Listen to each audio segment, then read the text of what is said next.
Right guys, this is the bulking video. I wrote a status about not so long ago, going a bit more into detail about the protocols of bulking and ideas that you should really be considering while in that phase. Sorry, it's been a bit of a while with this video coming out. I did make one, but it just didn't seem right, and I just decided to delete it, so I'll redo it.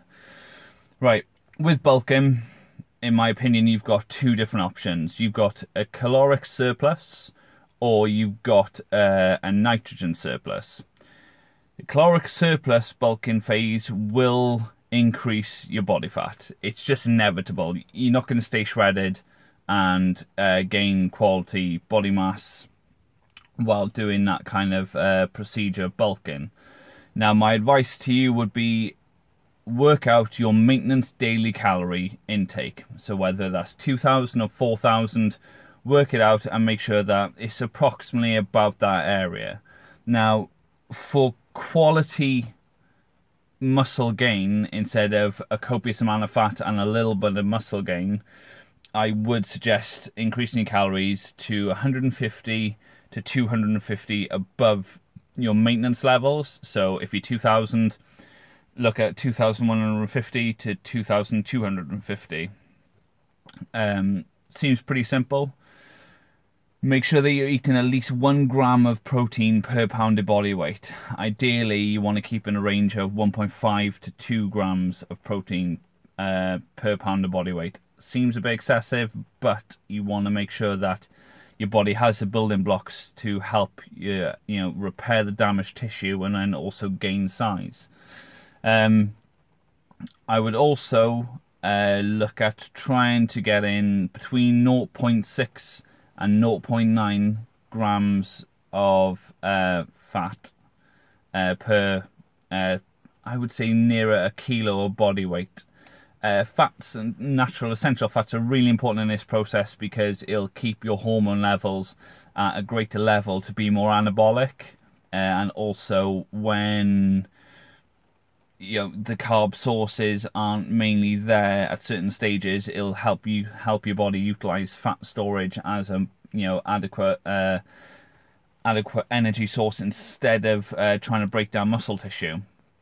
The remainder of your calories then I would break down with carbs, preferably complex, sweet potato, brown rice, blah blah blah. But if you're someone that just really doesn't like the taste of sweet potato or the brown rice, there's no major harm in having white potatoes as long as you're not frying them. Oven cook them, that's fine. A little bit of olive oil, perfect.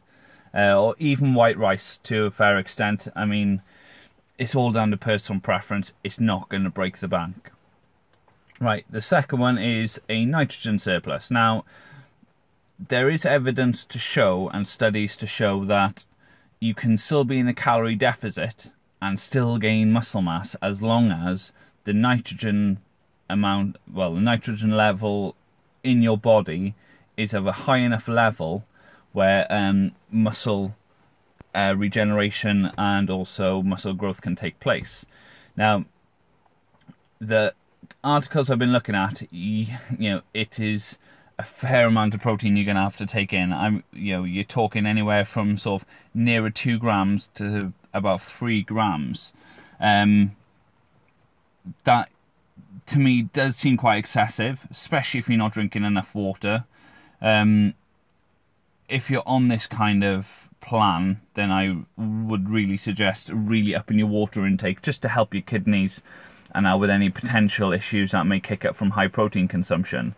Creatine levels as well, I wouldn't take so much kind of powdered based creatine. Just rely on whatever red meats and what other sources you've got in your diet, just so you keep less of an issue maybe with your internal health.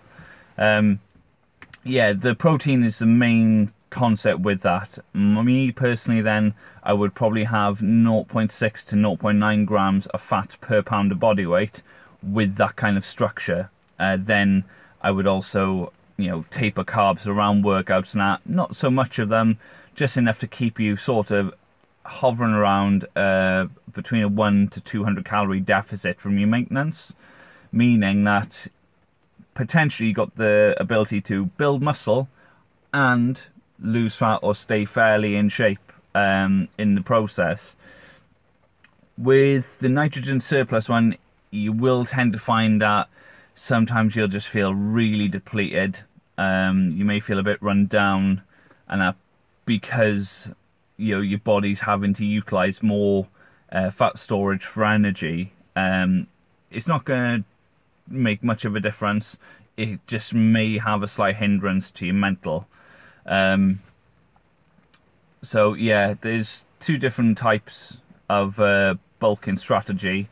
My personal opinion, I've just come to the end of the 2 years of doing a calorie surplus. Felt really good, and I just struggled to eat that volume of food towards nearer the end when I was still on cycle. But since coming off the steroids and also suffering a bout of neurovirus, my meals have dropped in frequency by about 2 meals. So I'm still consuming about 6 solid meals a day and maybe 1 good snack, which for some is still quite a high frequency, but for me it's just about right. I'm still getting hungry just before meals and so on. I'm fitting it quite well into my day-to-day living, and it's not much of an issue. I will, when I go on my diet, really up my protein, and I'll probably really up my fat levels, because I know that I get the best results by reducing and minimizing carbohydrates. But I'll talk about the whole diet process a lot nearer the time. No plans on hitting my diet as yet, due to taking Roaccutane, because I want to do my next cycle as I start to cut, to preserve as much muscle as possible to get in the best shape I can. But while I'm on Roaccutane, it's such toxic stuff. I really wouldn't advise even remotely thinking about doing even a course of Anavar, although it's very mild. You just don't know what knock-on effect it's going to have. Haven't taken any alcohol while on the Roaccutane. It's no joke, guys, in my honest opinion. And in hindsight, if I had to do this whole process again, I would definitely go and see a GP or a specialist, not just taking it off my own back and go in and doing my own research. This stuff really needs your respect, and it needs a professional opinion. The results are speaking for themselves, though. Skin issue is dramatically decreased, and I mean really dramatically. Still got a lot of skin scarring currently, but that'll go in time and with a lot of hydration. Lips are getting a little bit dry now and again, as are my hands, but because I drink 6 to 7 litres of water a day, it really does take the edge off. So yeah, still on 40 milligrams a day, 2 tablets in the morning with just after breakfast. So yeah, things are looking good. So yeah, this hopefully this video has covered a lot of things that people may have been wondering about, the kind of whole bulking question, and I hope it provides some answers to questions that you may have wanted to ask.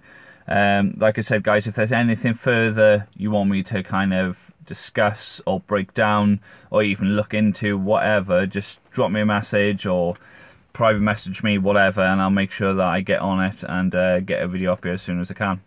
Anyway, guys, hope you find this helpful, and I'll speak to you soon.